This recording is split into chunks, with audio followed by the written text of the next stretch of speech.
ഇന്ന് നമുക്ക് നല്ല ടേസ്റ്റി ആയിട്ടുള്ള കസ്റ്റർഡ് ഫ്രൂട്ട് ഷേക്സ് എങ്ങനെയാണ് ഉണ്ടാക്കുന്നതെന്ന് നോക്കാം.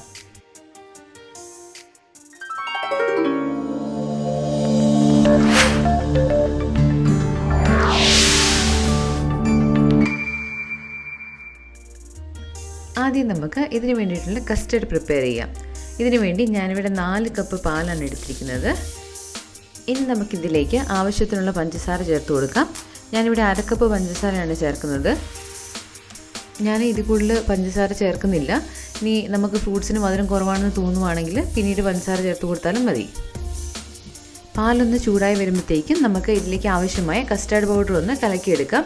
ഇതിനു വേണ്ടി ഞാനിവിടെ എടുത്തിരിക്കുന്നത് 4 ടേബിൾ സ്പൂൺ കസ്റ്റർഡ് പൗഡറാണ്. അതിലേക്ക് ഞാനൊരു 4 ടേബിൾ സ്പൂൺ പാലൊഴിച്ച് നന്നായിട്ട് കട്ടകളില്ലാതെ ഒന്ന് കലക്കിയെടുക്കുന്നുണ്ട്. ഇനിയിപ്പോൾ നന്നായിട്ട് കട്ടകളൊന്നുമില്ലാതെ ഞാൻ ആക്കിയെടുത്തിട്ടുണ്ട്. ഇനി പാലൊന്ന് തിളയ്ക്കുന്നതിന് തൊട്ട് മുമ്പ് നമുക്കിതൊന്ന് ഒഴിച്ചു കൊടുത്ത് നന്നായിട്ടൊന്ന് ഇളക്കിയെടുക്കാം. നല്ലപോലെ ഒന്ന് ഇളക്കി കൊടുക്കണം, ഇല്ലെങ്കിൽ ഇത് പെട്ടെന്ന് കട്ട പിടിക്കാൻ ചാൻസ് ഉണ്ട്. അതുകൊണ്ട് നന്നായിട്ട് ഇളക്കിക്കൊണ്ടേയിരിക്കണം. ഞാനിവിടെ യൂസ് ചെയ്തിരിക്കുന്നത് ഫ്ലേവേർഡ് അല്ലാത്ത കസ്റ്റർഡ് പൗഡറാണ്. അതുകൊണ്ട് ടേസ്റ്റിന് വേണ്ടിയിട്ട് ഞാനിവിടെ 1 ടീസ്പൂൺ വനില എസൻസ് കൂടെ ചേർത്ത് കൊടുക്കുന്നുണ്ട്.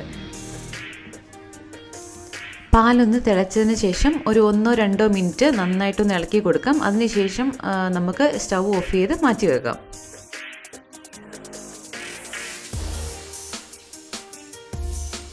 ഇനി ഇത് നന്നായി ചൂടാറിയതിന് ശേഷം നമുക്ക് ഫ്രിഡ്ജിൽ വെച്ചൊന്ന് തണുപ്പിച്ചെടുക്കാം.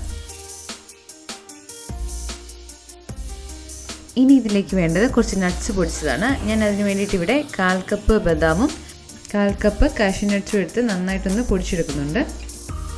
നട്ട്സ് ചേർക്കുന്നത് ഓപ്ഷണലാണ്. നമുക്ക് താല്പര്യം ഉണ്ടെങ്കിൽ മാത്രം ചേർത്താൽ മതി.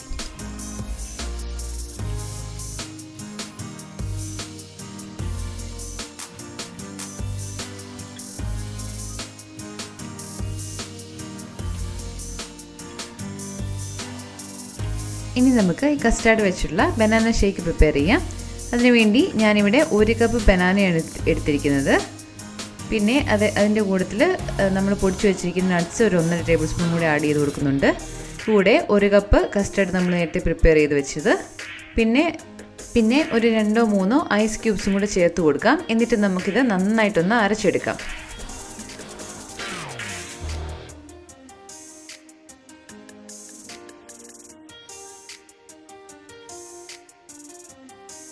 ഇനി നമുക്കിതൊരു സെർവിങ് ഗ്ലാസ്സിലേക്ക് മാറ്റാം. നമ്മുടെ ടേസ്റ്റി ആയിട്ടുള്ള ബനാന കസ്റ്റർഡ് ഷേക്ക് ഇവിടെ റെഡി ആയിട്ടുണ്ട്.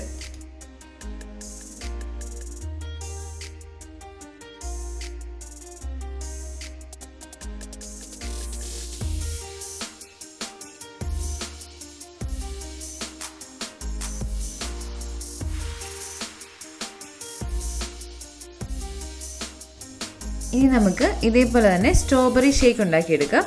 ഞാനിവിടെ എടുത്തിരിക്കുന്നത് 1 കപ്പ് സ്ട്രോബെറിയാണ്. ഇതിലേക്ക് നമുക്ക് നേരത്തെ പൊടിച്ച് വെച്ചിരിക്കുന്ന നട്ട്സ് ഒരു 2 ടേബിൾ സ്പൂൺ ചേർത്ത് കൊടുക്കാം. നട്ട്സിൻ്റെ അളവ് നമ്മുടെ ഇഷ്ടത്തിനനുസരിച്ച് ചേർത്ത് കൊടുക്കാവുന്നതാണ്. അതേപോലെ 1 കപ്പ് കസ്റ്റർഡും കൂടെ നമുക്ക് ചേർത്ത് കൊടുക്കാം. ഇനി വേണ്ടത് കുറച്ച് ഐസ് ക്യൂബ്സ് ആണ്. 2-3 ഐസ് ക്യൂബ് ഇട്ട് കൊടുക്കാം. അതിനുശേഷം ഇത് നന്നായിട്ടൊന്ന് അരച്ചെടുക്കാം. നല്ല തിക്കായിട്ടുള്ള നല്ല ടേസ്റ്റി ആയിട്ടുള്ള സ്ട്രോബെറി ഷേക്ക് ഇവിടെ റെഡി ആയിട്ടുണ്ട്. നമുക്ക് ഇതിനെ ഒരു സെർവിങ് ഗ്ലാസ്സിലേക്ക് മാറ്റാം.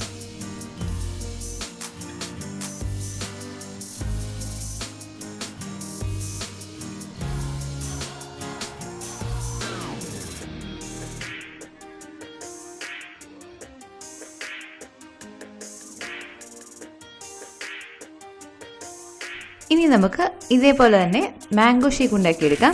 അതിന് വേണ്ടിയിട്ട് ഞാനിവിടെ നല്ല പഴുത്ത 1 കപ്പ് മാങ്ങ എടുത്തിട്ടുണ്ട്. ഇതിലേക്ക് 1 കപ്പ് കസ്റ്റാർഡ് കൂടെ നമുക്ക് ചേർത്ത് കൊടുക്കാം.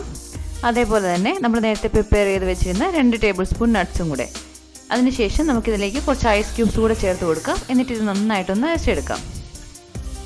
രുചികരമായ മാംഗോ കസ്റ്റർഡ് ഷേക്ക് ഇവിടെ റെഡി ആയിട്ടുണ്ട്. നമുക്കിനി ഇതൊരു സെർവിങ് ഗ്ലാസ്സിലേക്ക് മാറ്റാം.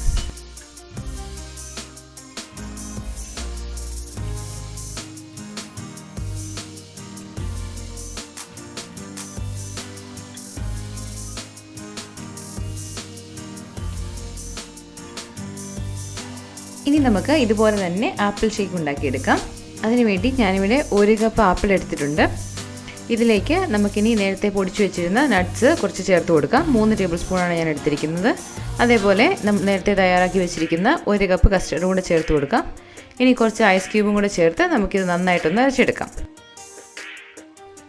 അങ്ങനെ നമ്മുടെ ടേസ്റ്റി ആയിട്ടുള്ള ആപ്പിൾ ഷേക്ക് കൂടെ റെഡി ആയിട്ടുണ്ട്. നമുക്കിനി ഇതൊരു സെർവിങ് ഗ്ലാസ്സിലേക്ക് മാറ്റാം.